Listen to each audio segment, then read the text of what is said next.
Welcome back. आप देख रहे हैं HDFC सिक्योरिटीज प्रेजेंट्स मनी गुरु। आज चर्चा प्रॉपर्टी मार्केट पर हो रही है। संजय शर्मा आज के एक्सपर्ट हमारे साथ मौजूद हैं।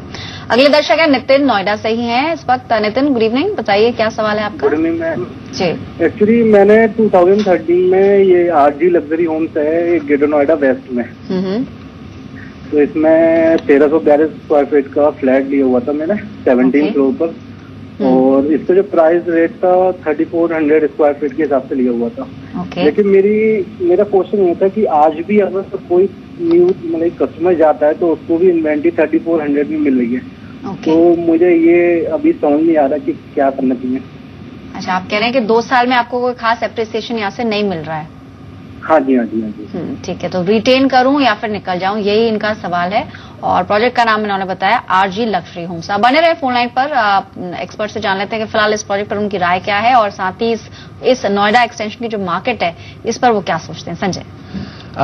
पल्लवी, देखिए जो मेन चीज थी नितिन ने बताई दी कि एक्सपेक्टेशन थी, और स्पेशली नोएडा एक्सटेंशन के अंदर जब लॉन्च हुए थे यहाँ पे प्रोजेक्ट्स, तब एक्सपेक्टेशन थी कि बहुत कम रेट पे मिल रहे हैं, और चूंकि ये कम रेट के ऊपर हैं, NCR से जुड़े हुए हैं, तो इनके ऊपर एप्रिसिएशन काफी ज्यादा होगा।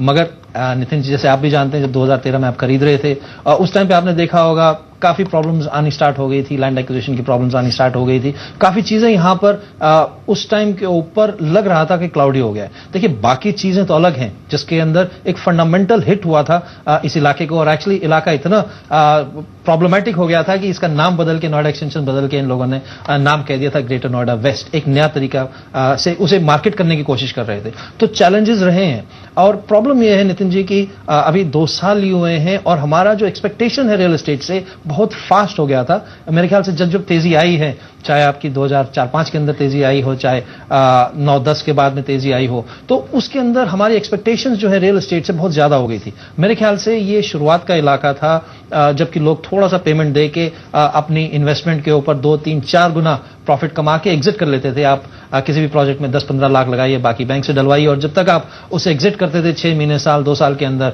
आपके कम से कम 25-30 लाख रुपए बन जाते थे। वो जमाना मेरे ख्याल से अभी चला गया है।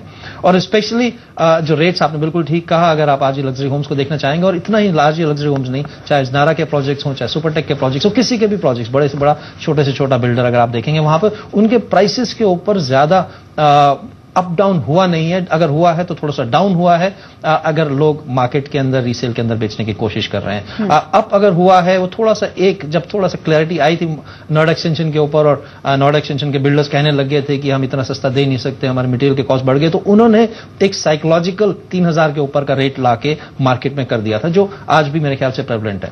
तो रही बात सबसे पहले उस इलाके की, वो इलाका अभी मेरे ख्याल से, देखिए, इलाके में वक्त लगेगा, सप्लाई बहुत ज्यादा है, थोड़ी बहुत दिक्कतें हैं। हो सकता है कि जब तक आपको पोजीशन चीजों का मिले तब तक उस रेट पे ना मिले, क्योंकि किसानों को कौन पैसे देगा, इंफ्रास्ट्रक्चर के क्या पैसे होंगे, FAR बिल्डर्स को क्या मिलेंगे, अभी काफी चीजें थोड़ी सी क्लियर नहीं है, वक्त के साथ में क्लियर हो जाएंगी। मगर ये इलाका अच्छा है, कनेक्टिविटी अच्छी है, यहाँ पे मेरे ख्याल से वक्त के बाद में थोड़ी डेंसिटी ज्यादा रहेगी, मगर इंफ्रास्ट्रक्चर डेवलप किया जाएगा। और स्पेशली मेरे ख्याल से, क्योंकि इन जगहों के ऊपर जो बायर्स एसोसिएशंस हैं काफी एक्टिव हो गई हैं। अगर आपने देखा हो, बायर एसोसिएशन NCR और बाकी जगहों की इतनी एक्टिव हो गई हैं कि गवर्नमेंट को रियल एस्टेट रेगुलेटरी बिल लाना पड़ रहा है, गवर्नमेंट को जो बिल्डर्स, जैसे हमारे प्रधानमंत्री ने कहा कि बिल्डर्स की छवि थोड़ी सी, इमेज थोड़ी सी लो सी हो गई है। तो ये सारा इफेक्ट जो है मेरे ख्याल से एक तरह से अच्छे की तरफ है। शॉर्ट टर्म के अंदर इसमें मार्केट के अंदर जो गंद था, मार्केट के अंदर जो बैड प्रैक्टिसेस थी, उन बैड प्रैक्टिसेस को सामने लेके आए हैं। मगर जब वो बैड प्रैक्टिसेस एलिमिनेट हो जाएंगी, जब सोशल इंफ्रास्ट्रक्चर ना होना, जब बायर्स उसे नहीं मंजूर करेंगे, तो मेरे ख्याल से इलाका बढ़ के आएगा। तो आपने इन्वेस्टमेंट की है, 2 साल की इन्वेस्टमेंट, अगर उस टाइम पे आपने एज एन इन्वेस्टमेंट उसमें किया तो मेरे ख्याल किसी ने आपको गलत गाइड किया था। उस टाइम पे अगर 2013 में इन्वेस्टमेंट कर रहे थे, थोड़ा सा लंबा रखिए, इसे करीब 5 से 7 साल के होराइजन से देखिए। इलाका आएगा, उभरेगा इलाका, और RG ग्रुप है, मेरे ख्याल से अच्छा ग्रुप है।